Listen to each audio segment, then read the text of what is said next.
Good morning. I hope you have slept well, you are in very good shape, and now we go on with the next session, Engineering Living Systems, Bioethical Principles. I will place Laura Palazzani in sharing this session.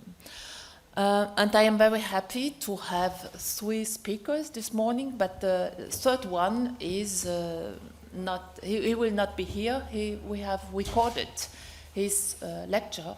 So we have 2 speakers here and 1 online, but not directly online because the contribution is recorded. It's my joy to introduce first Hankton Haven. Hankton has studied medicine and philosophy and worked in the universities of Maastricht and Nijmegen, and as director of the Division of Ethics of Science and Technology of UNESCO in Paris. He retired in 2019 as professor of healthcare ethics in the Center for Healthcare Ethics at Duquesne University in Pittsburgh. Since 2021, he is research professor at the Faculty of Bioethics, Anahuac University, Mexico. His latest books are Bizarre Bioethics, Ghosts, Monsters and Pilgrims, 2022. It seems strange, but I can tell you it's very interesting. And another one is the COVID-19 pandemic and global bioethics. So each one has 20 minutes. You have the floor. And thank you. Yeah, thank you very much. The issues that we discussed yesterday, like gene therapy, genome editing, organoids, are all examples of a new era of medicine and science. Especially important in the United States, this is called translational science, translational medicine. And the main point is that it is the question, how can we translate, to transfer the results of scientific research into the clinic, at the bedside. So what I will do in this presentation is, let's see how.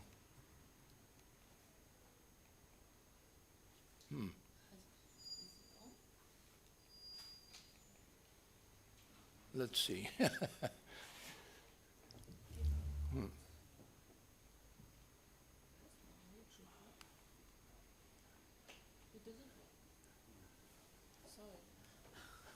Can I have the next? Yeah. So what I will do in this presentation is first to explain this notion of translational science, and I will show that there are actually different conceptions, narrow to very broad. Then the question is, what is the ethics related to translational science? And I will argue that ethics is more complicated because results of ethical studies, philosophy, cannot be directly translated into practical realities because there is a gap between philosophy and the practical realities. So it's better to speak of the ethics of translational science instead of translational ethics. And then finally I will look at the challenges of translating. Now this is a definition of translational science by the National Center for Advancing Translational Sciences in the US. And you see here the notion that we can produce a lot of data and products in the laboratory, but they need to be brought as quickly as possible into the context of human health so that they can benefit patients and clinical care. And this is perhaps the most, let's say, narrow concept and the most easy to understand concept of translational science. It's called from bench to bedside. You have many people working in the laboratory, like we have seen yesterday, and the question is, how can their discoveries be brought as quickly as possible into the clinical context? How can we go from discovery to delivery? This is one definition, and a very narrow definition, because here we have only one gap between theory, the laboratory, and the practice. The European Society for Translational Medicine has a somewhat broader definition, suggesting a triangle, not only how to bring knowledge from the bench to the bedside, but also how to bring it to the community and to involve the community. So here you already have 3 relevant stages, 3 relevant actors involved, and the concept is let's say, expanded with another step, namely expansion to the society and the community.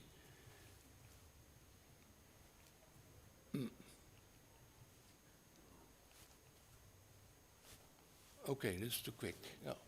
Now, this is an even broader conception of translational science, which goes from the laboratory, in fact, to the global level. It's not only that you have the gap between the laboratory and the clinic, but you also have to bring knowledge from the clinic to the community, to society, to the population level, to public health, but also to the global level.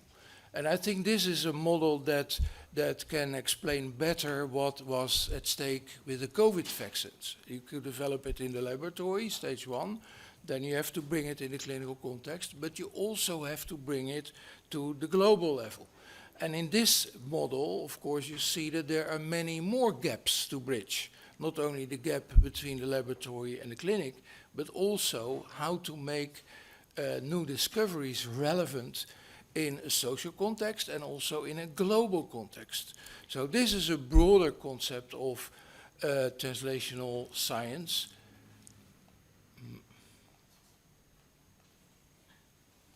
It's like magic. Okay. Now this is a most comprehensive model of translational science, where you see in fact that it has all the stages from the laboratory to the global level, but it becomes a kind of snake that bites in its own tail, because the whole cycle will start with experiences in the clinic. Why do we have discoveries in the laboratory? Often because we have some experience with individual patients, or we have some relationship to individual patients, and we want to make discoveries for them. So here it becomes a kind of cycle where you have different steps and phases and also different gaps. Now, if we want to discuss what will be the idea of the ethics in this sense, if this is the notion of translational science, then of course it will be important to look at what kind of conception of translational science are we using. Now, what are the characteristics of translational science as we have seen in these various models? Now, first of all, it's for policymakers important that scientific discoveries are translated into practical applications. And the background of this is, it can be very different. It's, let's say, policy making has invested a lot of money in genomic research, the Human Genome Project, but the practical payout of these discoveries is rather limited. So there is a need to bring more of the investment in molecular sciences into the clinical context, so that we can see what are the results of all these scientific developments. Another issue is, and that was also clear in COVID, that the process of developing and applying new drugs is very complicated. It's too long, too costly, too expensive. And there are many efforts to reduce this process, to make it more quicker. Let's say that we have the issues of expedited review in COVID, emergency authority authorization, emergency authorization by the reviewing bodies. So there is a need to speed up the whole process from discovery to application. Then there is also general orientation, we can say in science, on outcomes, deliveries. If you write a research project and you want to have a grant, then without indicating what are the expected results and deliverables, you will not have the grant. So you already need to predict in advance what will be the applications, the potential applications of your research project. And there's also the issue that many people feel, especially also in policy making circles, that science is too segmented. There is not sufficient interdisciplinary cooperation. You have all the molecular scientists and they do not cooperate with social scientists or human scientists. While in the context of medicine, you need this interdisciplinary cooperation. So in principle, this broad perspective emphasizes that we should be more concerned with the benefits for society of scientific research. If society invests in research, it should see results. There is also a focus that you need to look at implementation. You can have all kinds of nice discoveries and theories, but they need to be implemented in practice. And also the more awareness of the global level, that we need also to include the concerns of developing countries. So these are, it's a very positive dimensions of this movement towards translational science. Now, what is translational ethics? And this is, when it was first used by these authors, this is more or less how they describe translational ethics.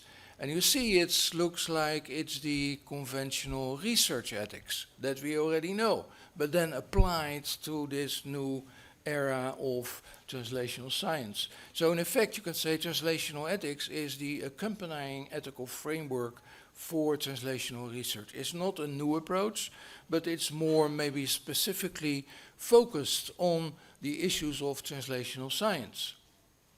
It depends, of course, what kind of notion of translational science you use. If you use a narrow notion from bench to backside, then of course you can say it's a classical research ethics. How to translate your discovery in a new molecule and make it accepted in a clinical practice. That's what we already used to do. But if you have a broader concept of translational science, which is also promising this broader perspective, then of course you need a new ethical framework. The present ethical framework of research ethics will not be sufficient if you look, for example, at the needs of developing countries. So in this sense, the argument is that translational ethics should be something new. It should be broader than what we used to know in classical research ethics. Okay, yeah. So in that sense, there is the idea that also we should have a different approach to ethics itself, not only accompanying translational science, but have an ethics that itself is more practical. It's actionable ethics, that the ethics itself should be translated into research. And if you're working in ethics and you want to have research grants, you notice the pressure that ethics itself should focus on deliverables, on outcomes and results. So how can you argue that ethics should help to implement particular scientific discoveries, that it should help to change practices? And that, of course, is also an older issue in the field of ethics, because medical ethics has always been conceived as applied ethics, not as theoretical philosophy, but as practical ethics, where philosophy is translated into the practice. And the well-known approach of Beecham and Childers with the principles is an example of that. The principles will help you to apply the theory of ethics in a practical setting.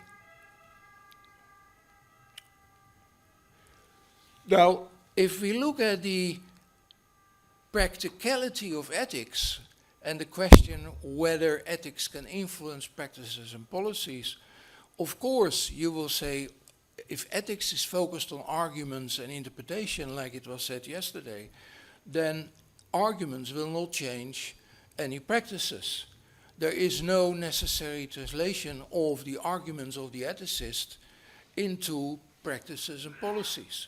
But that doesn't mean that the arguments will not be valuable. They are not actionable, but they're still valuable. And an example is what we have noticed during COVID with the argument of solidarity. ethicists, policymakers were arguing that we should show global solidarity, that vaccines should be distributed all over the world to all persons who need it, irrespective of nationality. And we all have seen that this argument was completely neglected by the policymakers. Focus was on national policies, buying vaccines for your own citizens, and don't care about the citizens around the world. So, but that you could say, well, the argument of solidarity has not been actionable. There was no change in practices, was no impact on the global policies, but still the argument is valuable. Even if nobody follows and implements the argument, it's still valuable. That's the specific characteristic of ethics. And you can say, well, if everybody would already apply it, you wouldn't even have a need for ethics. Ethics is there because reality is not so easily changeable. Now, how to make ethical discourse more effective in practice? And we see that there have been many attempts to do that, and one is the move towards empirical ethics. They say, well, we need to collect facts about opinions, views, moral points of view of people, and then we should act on the basis of what already is there in society, and then try to argue that policies need to be changed. And that is what in philosophy has been called the use of practical reasoning. It's focused on what is there, and in reality we know that facts and values, description and prescription are not easily distinguished. So they are there, and we should focus on what is already there. But still, I would argue, there is a distance from practice. We can approximate reality, but we still are in a distance from practice. And doing ethics or making arguments, moral arguments, is different from making policies and changing practices. So instead of arguing that ethics should be translatable or actionable into practice, we should argue maybe that it should be relevant to practice, which is different from being translated into practice.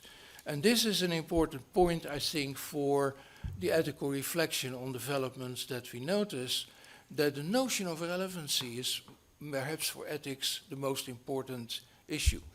And we see that in history, for example. Aristotle, philosopher, has developed the theory of goodness.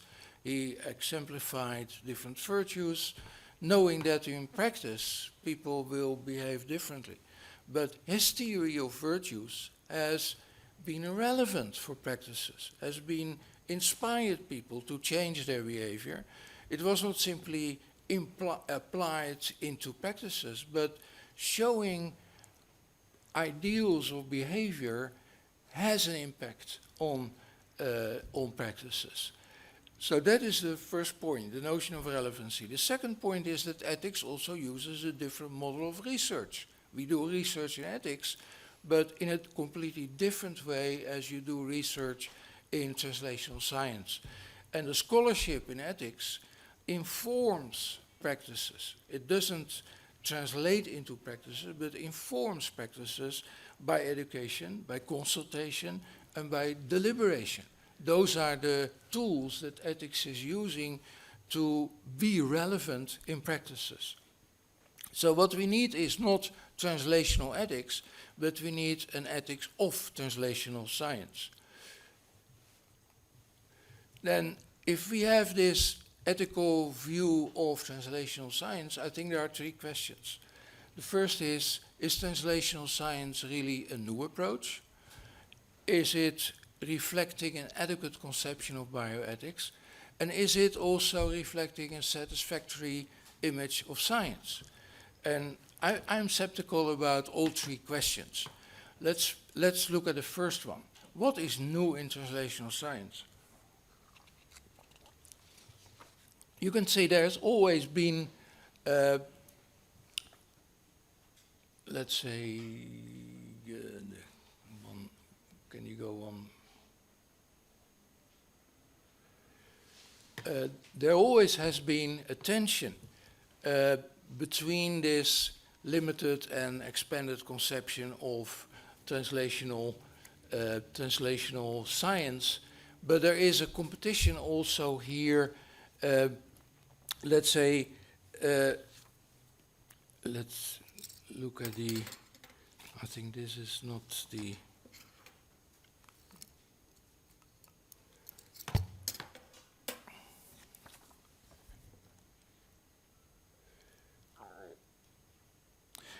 let's say the translational science is an old idea, of course. There always have been movements to translate findings in the laboratory or findings in a particular scientific context into clinical practice.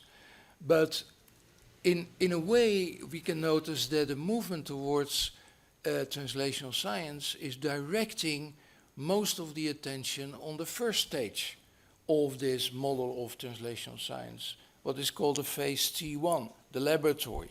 Nowadays, we assume that molecular biology is the most fundamental science, not anatomy, not pathology, not physiology, but molecular biology. So the resources go there in the expectation that that will deliver products that can be used in clinical practice. So the funding is on that stage. It means that it goes also with a focus on material resources like drugs and devices. That you see that yesterday in the models, those are the devices that should be implemented in a medical setting. And at the same time, we know that health in many cases is not determined by molecular biology mechanisms, but by the conditions in which people are living. That there are socio-economical determinants of health that are at a global level much more important than the medical care that is provided. And you see that reflected in not reflected in the way science is funded at the moment, because of all the funding for medical science, only 1.5% is going into health research. The funding is not much going into the direction of preventive tools and mechanisms. It's going into the direction of therapeutic interventions. Most of the funding in the COVID has been focused on vaccination as a tool to counter the epidemic. There's not been much funding for studies about behavior of people, or let's say on other preventive mechanisms like cheaper ways to protect yourself. So it goes with a certain bias in the direction of molecular biology as the most basic science of medicine today. And there are also competing motivations to do that. One is the motivation especially of policymakers and drug developers that the whole process of bringing new discoveries into the health context should be accelerated. It's less motivation, noticeable at least, to expand the, let's say, the research beyond the focus of such tangibles as drugs and devices. And that is, let's say, if you take this broader concept of translational science, which is new, innovative, interdisciplinary, broader perspective, it's against that broader concept. So in fact, in reality, if we look at the funding mechanisms, for example, it's a novel approach, a novel concept, but the practice is as usual, because the funding goes in a particular direction and not having a broader perspective. Now, what is new in terms of bioethics? Is there also an adequate conception of bioethics involved? And what you notice if you read the literature is that this is generally, the general assumption is, also in the guys who coined the term translational ethics, that ethics is following science, not the other way around. And so you first have scientific developments, discoveries, and then the ethics comes into play. And researchers, they should know the ethical codes, because ethics comes into play when you have the focus on the practice, not on the discovery. And I think that's an important impoverishment of the ethical focus, that it's only going in one direction and not have the broader view. And also that the ethical concerns are related to research and its applications, and not so much to the broader context of care and policies in which these new devices have to be applied. And you can say the focus on outcomes is also the triumph of one particular way of thinking in ethics, consequentialism. Note that say, well, the only thing that counts are the outcomes and the results. And that's why we have this pressure to focus on results, with all the negatives that can be and has been mentioned also yesterday. Now, is it a satisfactory conception of science? And I would also argue it's a narrow conception of science, because the whole view of science is in a way distorted. The focus is so much on applications that you can hardly argue that you do science because you're just curious. You want to know how things are, but you have to show results. And then the question is, what exactly is translated and how is it translated? And secondly, also, science has a lot of focus on processing results, not so much on integration, innovative ideas. And many people are worried that because the focus is so much on the practice, that the whole basic idea of why we do science is reduced and has a very narrow focus. Also for some science fields, it's extremely difficult to remain vital in this policy network. How, as an historian or as a social scientist, how can you predict results, deliverables, outcomes, as we can do it in biomolecular science? Now, the challenge of translating, in brief, this is almost the last slide. The challenge of translating is, of course, that you never can bring an idea from one setting to another setting. It's not simply application. It always requests interpretation. And that was also articulated yesterday. We have a need for interpretation. Even if we have all the results from the laboratory, it's not simply assumed that they can be applied in a clinical setting. We need to make an interpretation of the benefits, the harms, the usefulness of those discoveries in patient care, in the wider context of patient care. And we need to make sure also that patients receive the care they need. Also, yesterday we heard that you can make a nice discovery, you can invent a new medication, but it's so expensive that it can hardly be used by patients. So that is also should be included in this idea of translational science. That if you make discoveries, you need to be sure that they benefit patients, and that is more than your scientific context usually allows you to do. And there is a need to bridge different disciplines. So in conclusion, we have different conceptions of translational science, from narrow to broad. We have also this idea of translational ethics associated with translational science as an accompanying framework, nothing new, that's what we always did. And there is this idea that ethics itself should be actionable, should be translatable. I will argue that that is not really in the nature of ethics, but we need an ethics of translational science, which has three questions. Is it a novel approach? And I would say, in theory, on paper, yes, but in practice, we don't see that. Is it an adequate conception of bioethics? It's a narrow, limited conception. And is it a satisfactory conception of science? It's also a very reduced, very narrow conception of science.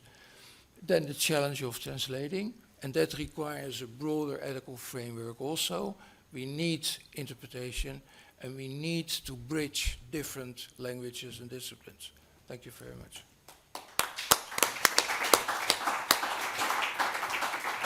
Many thanks, Professor Hank ten Haver.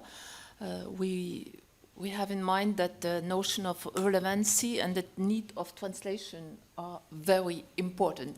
Now I will give the floor to Alberto Tosi for ethical implications of digital twins.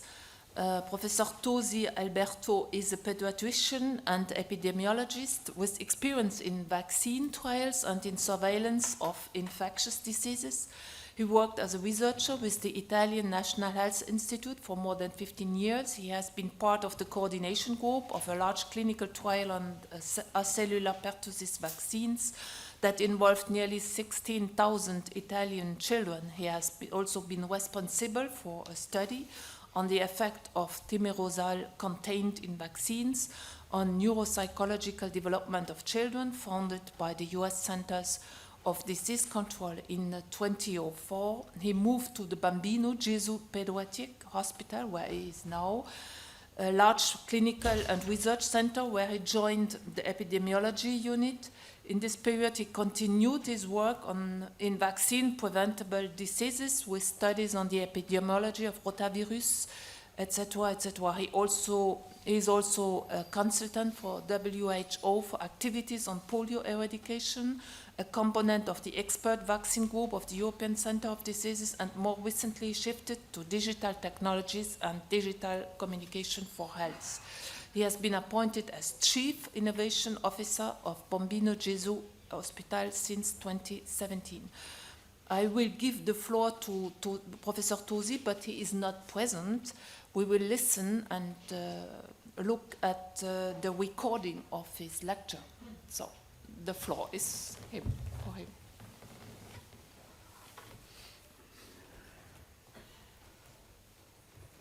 Ladies and gentlemen, good morning. My name is Alberto Tozzi. I'm a pediatrician and an epidemiologist, and I'm currently working at Bambino Gesù Children's Hospital, and I'm also the president of the International Society for Pediatric Innovation. My task today is discussing with you about the ethical implication of digital twins in healthcare, an area of increasing interests in which there's so many things that should be examined before having a real implementation in a reality. So, first of all, what if you were a patient and actually you have to undergo a complex surgery, and a possibility that is offered to you is making some simulations of the surgery to understand what can be the chance of success, and at the same time, what are the potential complications. And imagine also that a medical doctor can count on a similar support before going into the operating room and simulating what will be the challenges and the problems that he may encounter during surgery. Actually, this is one of the potential applications of digital twins, which promises to actually have digital virtual replicas of existing objects, living objects, to perform simulations that may inform future decisions. And you understand that in healthcare, this is a great potential. The application of this technology is already in place in many industries for simulating processes and other things. And I must tell you that actually one of the first times that the concept of digital twins was exploited was during the mission of Apollo 13 from NASA.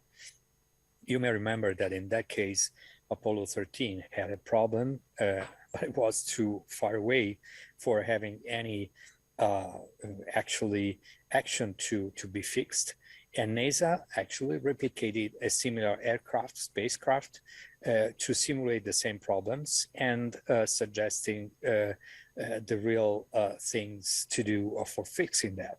So with this concept in mind, you can understand that translating all this into healthcare and changing and moving from machines to living people and human beings is really a complex action.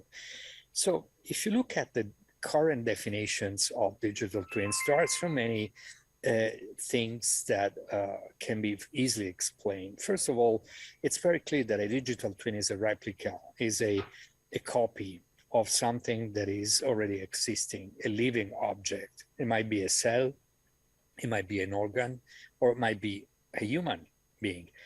And what the digital twins are about is actually trying to make simulations and predicting what can be the result of some actions in the future to inform future decisions. That's powerful because actually not only surgeons, but also medical doctors, those who want to apply the best evidence possible and are frustrated by the problem that not all recommendations work at the same level for all the patients, is one of the interesting things of this approach. Now, the additional thought is that this is particularly important in living organisms because simply even cells or organs or the entire human beings are very complex systems, and actually small problems, small issues may result in catastrophic failures, which is one of the reasons why we try to predict those for preventing problems and issues themselves. So the idea of reproducing complex systems is one of the challenges of digital twins, because you understand that if you want to replicate a complex system, you should have enough data to make it, and also high quality data sources that allow you to have a high fidelity replica of the human being or the organism. Now, this leads also to the concept that you can not only have a virtual replica of a living organism, being it a cell or an organ or whatever, but you can also add another layer, which is the environment, actually the circumstances in which the living organism is found. And this is important because sometimes the results of some simulations are very much conditioned by the existing scenario, the existing environment, the existing actions exerted by external factors. And if we have enough data to replicate also the environment around the living organism, that will be good, because actually we can make more accurate simulations for that. So this is not the only thought that you can make about digital twins, because to have a high fidelity replica, you should also ensure that there's not only enough data to be available for replicating a living organism, but also that this data should be continuously updated, and that there's a constant communication between the virtual replica and the living object. Now, for doing that, you must ensure that communication between these two layers, these two components, will be absolutely guaranteed. Otherwise, it will be very difficult to have all the advantages that we expect from digital twins. In essence, if we will be able to have a digital replica of a human being for health purposes, one of the interesting things is that we can make simulations and have multiple replicas of the same human being, and make experiments, for example, with therapies in each of these replicas to understand which choice works best. And actually, this is exactly what we expect from personalized or precision medicine. Again, we don't have enough information from evidence that is a guarantee to have a success with therapy in some individuals. We know very well that, for example, in oncology, we have drugs that may work in 25% of the patients. We don't know who are included in this 25%. If we will be able to make experiments before going with the therapy, that would be informing the right decision at the right time without making any tests on the human being. Now, the other point is that you can not only make replicas of the existing organs or human beings, but you have the possibility also to expand the concept to populations and having populations of digital twins. This has a lot of implications for prevention strategies where the focus is populations instead of individuals. You know that populations should interact with each other, and that's one other concept that should be added to the complexity of the systems in biology that also should be one of the challenges of digital twins. Now, if you think to this background, you understand why making simulations with a digital twin has some particular characteristics, because we are used to make simulations with a statistical approach, with mathematical models, in which we have a static model that cannot be adapted to a changing environment or a changing organism again. While the promise of digital twin is being continuously updated, having a dynamic model that can be adapted to any single circumstances in real time. That is the real value of the digital twins. You may also understand that this may have a lot of advantages, even for the decision that might be taken by humans. We, as humans, we can count on our 5 senses, actually, and our brain. So what if we can put together the human intelligence with this kind of tools? This actually is one of the perspectives of artificial intelligence and digital twins, which aims to create an augmented intelligence, tools that may better inform human decision, which is absolutely interesting for the perspective of health of the populations. Now, the most similar concept that you can think about a digital twin is possibly found in gaming. And I don't know how familiar you are with one of the most famous online gaming, which is FIFA, in which each single soccer player in a team has a lot of parameters that you can set up and modify to match the profile of each soccer player to the single match. So this is more or less what exactly we expect from digital twins. What happens if we adapt a soccer player and then we play the match? Will be this successful? Will the team win the match or not? This is more or less the logic that we apply, and also the kind of user interface that we expect from this kind of digital tools. You can understand that if we will be able to implement digital twins into the clinical workflow, we will have a powerful tool to inform decisions at all levels, not only at the diagnostic level, but also actually during therapy, during follow-up, and we can accumulate progressive information that might be put together to be combined with existing evidence to inform, again, better decisions in healthcare. Now, this is also opening another perspective. If we will be ready to do that, possibly we can also add another component. Think about cardiology, for example. Complex cardiopathies have a mechanical component which is absolutely important, especially in surgery. You can change your strategy for an operation based on physical situations and anatomy of the patient. So what if we can combine all these things together to create a more robust knowledge that can better predict the outcome of our treatments and our interventions. That's exactly the promise of the digital twins.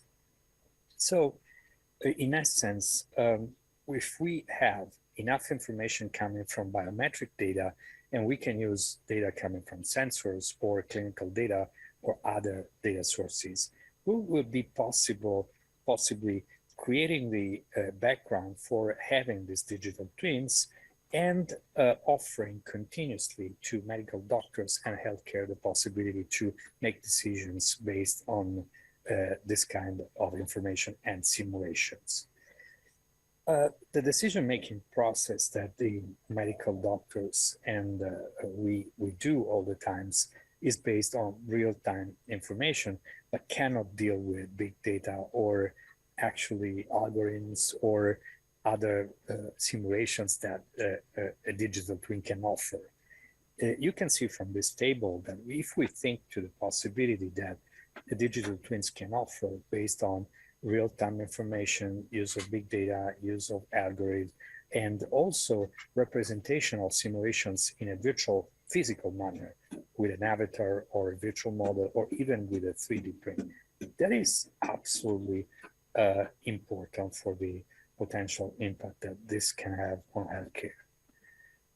Now that we have examined the very many advantages of digital twins, let's think about the challenges, because it's very clear that if this model would be successful, we will have a powerful tool to improve the patient health, to decrease costs, to increase patient autonomy, and also having other benefits, for example, saving animals during the experiments that we usually do. But at the same time, we will deal with problems with data, because no data, no digital twins, absolutely. We will be also thinking of the potential of social disruptions due to inequalities if the access to these kind of tools will not be equal, and also other risks coming from cybersecurity, from the environmental circumstances and other things. And that's very challenging. Now, if we want to make a progress for advancing precision medicine with all these things, we should have very clear in mind that all these challenges not only are also involving, important for ethical reasons, but also because they are the foundation of the success of such a strategy. So we want to exploit our big data. We want to maximize the value of our information, of our data, and we also want to accelerate not only the clinical, but also the regulatory evidence. We want also to provide more information to the clinical workflow, maybe more markers and more optimal interventions. But what about several simple things? Now, a digital twin will be an intervention. It's something like possibly a therapy or a diagnostic process. So how do we deal with informed consent? We have a lot of problems in explaining the artificial intelligence tools. And we know that the black box problem is one of the things that invites us to pursue, trustworthy AI, transparencies, and other things. At the same time, we must be sure that data coming into the digital twins will be high quality. Otherwise, we will have the risk of having not enough information to create a real digital twin. We already discussed about health equity, because the access to these tools should be equal. Otherwise, it will be a discrimination for some individuals. We must be very careful about the digital representation of human beings or organs or living cells. Otherwise, we will have a bias, and this will be something that we should control. And also, there are implications for this kind of applications for the autonomy of patients. Let's think about the data sources, for example. We already know that there are a number of potential data sources, including biosensors, wearable devices, clinical information, genomic information, and this information is not always actually very clean and high quality as we would like. So quality control will be absolutely an issue. We should know exactly what is the workflow and the process for healthcare, and also the patient journey for understanding what are exactly the details and the information we need. We should very clearly understand what are the clinical procedures we will use for applying digital twins outputs. And we also should know very well our environment. This is data, and creating an amount of data that clearly and with high fidelity represent all of this is a challenge, absolutely. At the same time, since the digital twin should communicate continuously with the real living being, actually, this will be one additional challenge, because actually communication, bidirectional communication, should be guaranteed all the times. So what will be the mean for communicating? 5G, Wi-Fi, whatever. This will be another challenge for security, for example. There's a special dimension if we think of the application of digital twins to children, for example, because again, as for other tools, including digital tools based on AI, we have one possibility which is offered by the digital twin that leads to decisions made on their behalf. We should involve families, absolutely. But actually, one of the challenges that we already have is including children as patients in the decision making. How do we deal with this challenge, thinking of digital tools? And sometimes parents might not be able to deal with this kind of information. And finally, we should think of children as a vulnerable population, and we should be very careful in not creating more harm than benefit in this special population. So another point is that we should be very careful in making some safeguards for digital twins that must be designed at the very beginning of the process. So unique identifying digital twins is essential in this process and should be an unmistakable process. Otherwise, it will be absolutely painful to discover that this will be one of the weaknesses of such a structure. We already spoken about the quality of data and of the communication between the two things, the living being and the digital replica. But we should also define by design, by the very beginning, which will be the area of use of a digital twin. Otherwise, there could be, and we don't know yet, actually, there could be space, room for misinterpretation, for misuse of this kind of information. And we should be designing very clearly also what we expect as an output from a digital twin. Not only this, but if we think of an object like a digital twin, we would like also to have an immediate notification that we would like to use to inform decisions and actions, which is one of the big things for digital twins. At the same time, we should also think of a structure or a mechanism or a process in which we should listen to the patients. And this also creates some challenges in terms of communication, in terms of access to this information. A digital twin should be also adapted to different circumstances and conditions. Actually, the patient should be able to withdraw. He or she may decide to not be replicated anymore. And this is something that we should also design in the process. And finally, this kind of information and this kind of challenges should be also managed by an institutional action. So all these things all together are not easy to deal with and are open questions and open points in which ethic experts and medical doctors should discuss, and patients. So if we want to finalize some recommendations that should be in place for a correct use of digital twins, well, we should be sure that we do not cause any harm.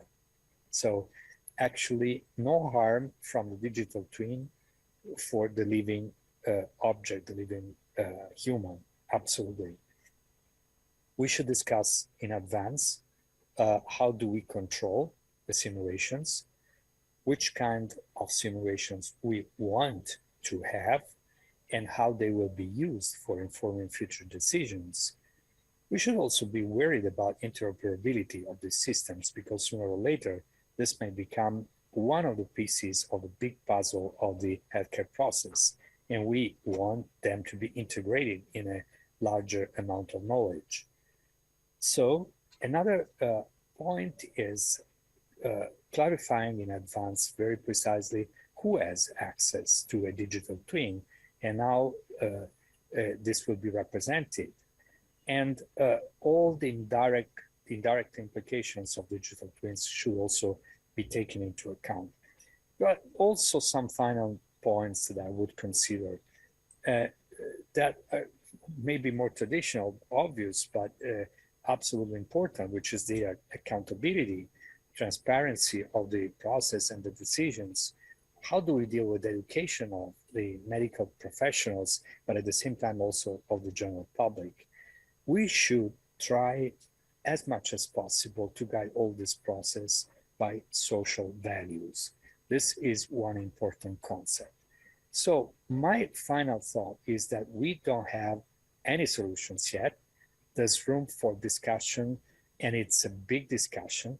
I think that one of the important things is that digital twins may become an area for science in which absolutely we have to reconvene with a number of stakeholders coming from different areas, not only from medicine, not only from ethics, but also from other important areas, to create the safest mechanism for using this kind of tools and supporting the development of a real improvement of healthcare without causing any other issues from the ethical problem.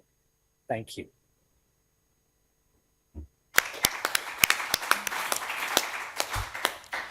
Many thanks to Professor Tosi about this very interesting topic on digital twins, who opens up new ways to think about clinical practices and decisions. Now the floor is ours, but I just want to greet also the people we have online and tell them that they can put some questions in the chat. But we do not have so much time, because time is over since 5 minutes. But I would say that we have room to 2 questions, for example. So it depends. Yeah, please. Thank you very much for wonderful and impressive presentations. I have 2 questions to Professor Ten Hauwe. Professor Ten Hauwe, you understand ethics or ethical translation as ethics of translational science. But as you know, ethics have to decide in scientific research to evaluate many levels. It means on the micro level, what should be the hypothesis and research projects, but we have also the meso and macro level. It means, for example, resource allocation and so on. So my first question is, do you think that ethics of translational science should be aware or evaluate also in the same time the macro ethical questions like resource allocation?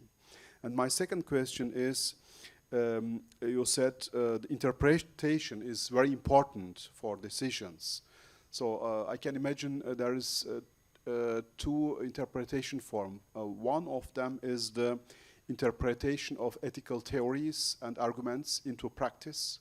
So you can imagine that if I come from the Kantian philosophy or ethics and utilitarian ethics, it's possible to have the different consequences or results.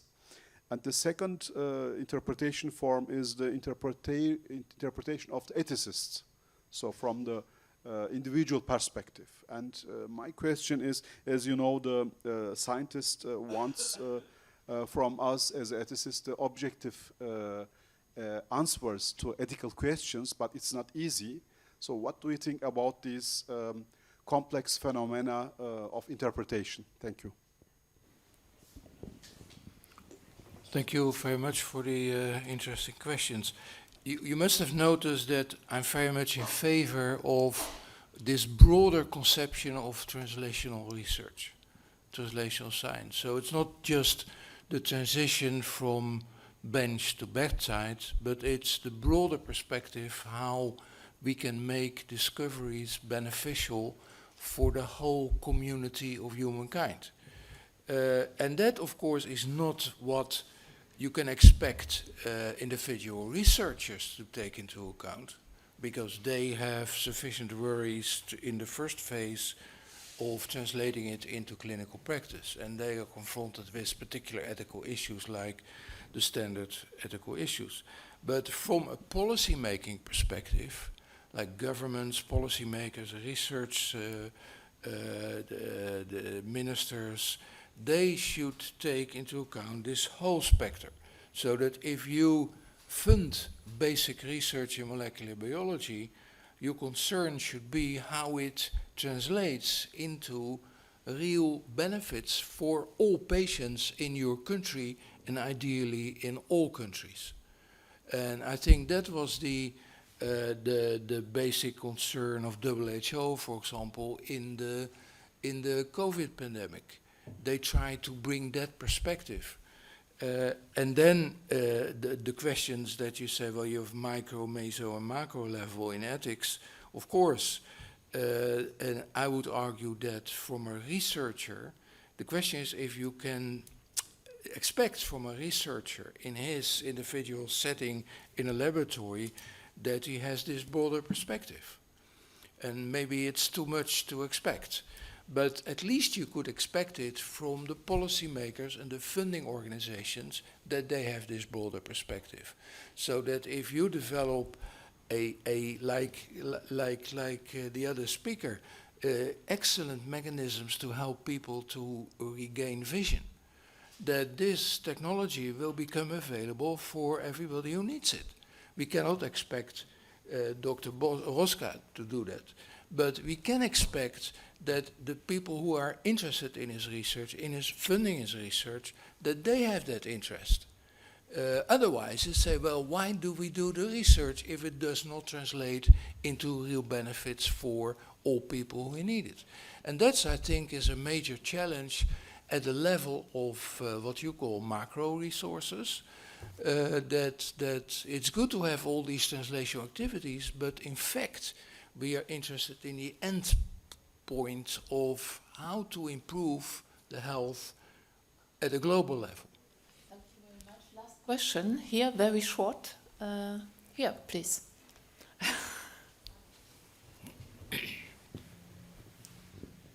Dr. Ten Hebe, excellent overview of current problems of translational ethics. You mentioned, why is there no funding for what would be prudent when we look at from a, let's say, utilitaristic point of view, right? Looking into prevention as an example, right? Distributing vitamin A to poor people in developing countries. And I have a suspicion, right? It is simply, it's not tangible enough and there is no real incentive, right? I mean, why have I become a physician? Because I would like to work with Bertrand and we would like to cure blindness, and there may be this 1 or 2 patients in front of me where I have this immediate impact that is tangible and has a very large impact, although I know if I invested into distributing vitamin A, I could cure more blindness around the world, right? And I think it's that lack of being tangible and incentivized that would make the difference. Well, the question is tangible for whom? Because if you look at the practice in healthcare, mental health is an enormous problem. For many general practitioners, they're confronted with patients in depressive situations. They're tired. They have completed their life, and they have very little tools.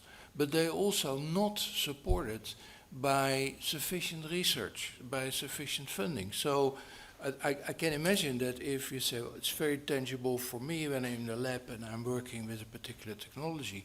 But if we look at the field of healthcare itself, I think there are many problems that are also tangible, but not translated into specific research modalities. And maybe that's a kind of bias of the general public, also reflected in the policies that are there, that we always expect tangibles in terms of drugs, devices and technology, and not in what we usually regard as the softer processes. For example, it makes it difficult now that you notice that we have the vaccination for COVID, but now we notice there's the long COVID, and we only now started to have more knowledge about long COVID, but we have very little tools to address it. And that's the bias also, I think, reflected in focus on vaccination, but not on the real problems of most of the patients. Thank you very much. I want to thank all the three speakers for this first session, and then we have a coffee break until 11. So I propose to give an applause. Thank you.